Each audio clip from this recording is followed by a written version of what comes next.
اکثر خواتین نماز پڑھنے کے بعد اور اٹھنے سے پہلے جائے نماز کو ایک کونے سے موڑ دیتی ہیں۔ وہ ایسا کیوں کرتی ہیں؟ جب پوچھا تو مرد عموماً کوئی معقول جواب نہیں دیتے، کہتے ہیں بس ایسے ہی عادت ہے۔ اور خواتین کا اکثر وہی جواب ملا جو ہم اپنی نانیوں دادیوں سے سنتے آئے ہیں کہ جناب اگر کونا نہ موڑو تو شیطان نماز پڑھنے لگتا ہے۔ کتنی عجیب بات ہے نا، وہ شیطان جو ایک سجدہ کرنے کو تیار نہ ہوا، وہ بھلا اب کیوں نماز پڑھنے لگا؟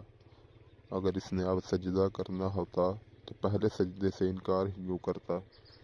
اس لیے وہ تو راندہ درگاہ کر دیا گیا۔ اور اگر چلے فرض کریں 1 منٹ کو مان بھی لیتے ہیں کہ وہ نماز پڑھتا بھی ہے تو یہ تو اچھی بات ہے، پڑھنے دیں، آپ کا کیا جاتا ہے؟ ایسی کتنی ہی سینہ بسینہ توہمات ہمارے آباء و اجداد سے چلتے چلتے ہم تک پہنچتی ہیں۔